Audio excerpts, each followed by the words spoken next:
Well, hello. We are joined today by Dr. Jennifer Dennis from KCU on the Joplin campus. Dr. Dennis, you are an associate professor in the anatomy group. Is that right? Yes. Great. Well, today we're hoping to learn a little bit more about some of the research that you're doing. I'll just jump right in with my first question. So, I know you're involved in a number of different medical education research projects. Can you give us just a brief summary of the areas of interest for your research? Sure. So the medical education research is one side of some of the projects that I have going on. It's for the most part anatomy education focused, and largely what I have a couple of projects addressing are looking at some of the curricular changes that we have made in various system courses in year one, and looking at the impact on assessment outcomes of those changes from year to year. And then I have some, excuse me, cadaver based projects that I do as well that are more descriptive or characterization, not necessarily always med focused. So, in terms of your research that focuses on assessment, what's some of the interesting findings or conclusions that you've had come up from the work that you've done? Well, thus far, we're still in the middle of the largest project, which is looking at the big change that we did in the last academic year, where we moved from dissection in part of the neuroendocrine course to prosection. And so initially, we've been looking at some of the student evaluation comments for the qualitative data. We haven't received all of the data yet from the specific exam outcomes to look at the quantitative data, but similar to what you would expect for a lot of course evaluation student feedback, there's always students that it was a positive change or it was a negative change for them. It's just sort of seeing what some of the common themes are that we can then use and apply to future iterations of the course. In other than the comments, have you seen any sort of difference in exam scores or anything like that associated with that change, or is that the big reveal when you publish this? Yeah, so initially just the sort of means and things like that have been consistent across the year, or the years, excuse me, that we've been looking at. But I don't have necessarily yet the specific exam distribution across the different grade categories, I would say. Okay. And then one other project that I have going on is actually more at the national level. So I'm a member of the American Association for Anatomy, and we're looking at from an education, excuse me, perspective, the shift that has happened with the COVID-19 pandemic, looking at how anatomy education is being delivered just before COVID and the shutdown of the United States versus after COVID, and going into looking at, I guess, the time frame of May to August of 2020. So that maybe is in terms of everything being virtual versus more of a blended approach. Yeah, looking at in terms of the delivery modality, how many universities used in-house educational resources that are anatomy focused, or if they switched to more of a commercial product, if they did synchronous versus asynchronous lectures.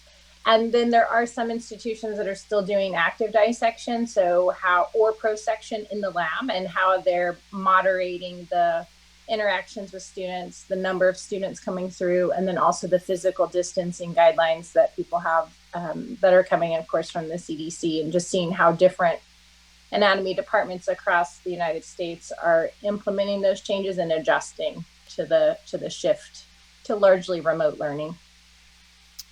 Great.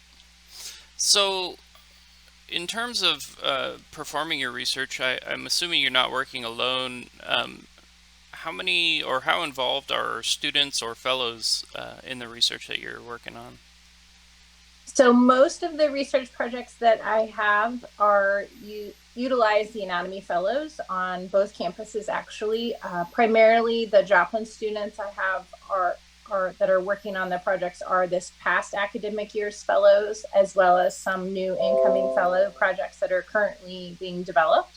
But then there's also anatomy fellows from the Kansas City campus that are involved in as well in more of a supplemental and helping out their colleagues in their fellow cohort. Excuse me.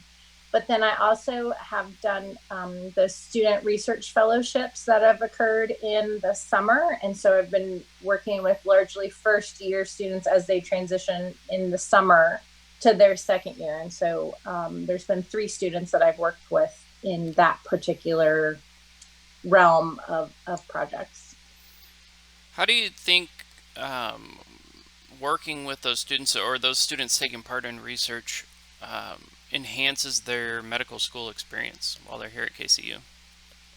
I think the obvious one is that they can have an abstract or a research contribution, a poster, or if they can get enough of the data collected and analyzed, even a publication. And that has direct and very obvious impact for them in terms of trying to apply for residencies and being competitive among their peers. But I think what is probably most impactful, at least initially, and then as they transition long term, is the interaction that they have with their colleagues that are also on the projects or in the fellowship program, but also working with the different faculty members. I think it builds really great mentorship relationships, and it introduces to them work behind the scenes, how we interact with each other, how we interact with them.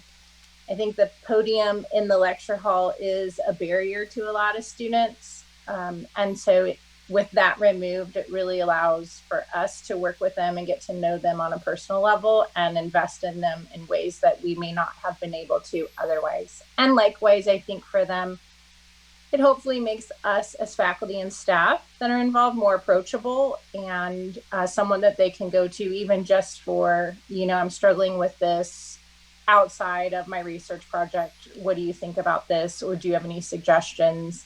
Hey, this happened in my life. I'm excited or I'm upset. And so that I think really builds long-term relationships that hopefully they can use as long as they need them, honestly. Great. So you mentioned publication, and I think recently you just had a new publication come out where you're a co-author. Can you tell us a little Yeah. bit about that? Yeah, so I submitted manuscript to Medical Science Educator, which is one of the key journals for medical education research. And they have a variety of different categories of articles that you can submit. And they were asking for articles based on innovations in curriculum. And so I submitted an article about a histology review that I do for first year students called the Histo Hustle. I basically characterized the review sessions and highlighted some of the student feedback that I have gotten, positive and negative, about the review, and got some reviewer comments back, and then edited and resubmitted, and it was accepted. So that was pretty exciting. Awesome. Well, congratulations on that. Thanks. So you obviously work closely with a lot of students. What is one piece of advice? It doesn't have to be about research, just in general. It can be about research if you want it to be. But what's one piece of advice that you would give to a medical student? Probably when I first started at KCU, I would have said go to class. But I think just students learn in a variety of different ways, and sometimes that is more remotely. And I think that has come out to be true, especially with the pandemic. And so I would say at this point now is to really try and find a person, faculty, staff, that is someone that you can go to within the KCU family, and whether it's just events or talk to or laugh about, send a positive email back and forth, etc., to find that person. And sometimes it is possibly the advisor that gets assigned to a student at the beginning of their first year. But more often than not, it's most likely someone for whatever conversation came about that they find something in common with, or they just feel like that person is a lot like them, or they can connect with that person, or they have lame jokes or awesome jokes, whatever it might be, that kind of gives you that playing field connection, and using that person as much as you can, not necessarily to your own benefit, but to really work on developing interpersonal relationships with someone else who is a professional, which faculty and staff are. And I think that can help students during their medical school time frame to work through any issues, also celebrate any achievements. But I also think it can help to give you an idea how to build similar relationships once they move on to a residency and a fellowship, because you're going to have to do a similar thing at those points in times as well to have as successful of a career as most of our students want to have. All right. Great advice. Well, Dr. Dennis, that's all the questions I have for you today.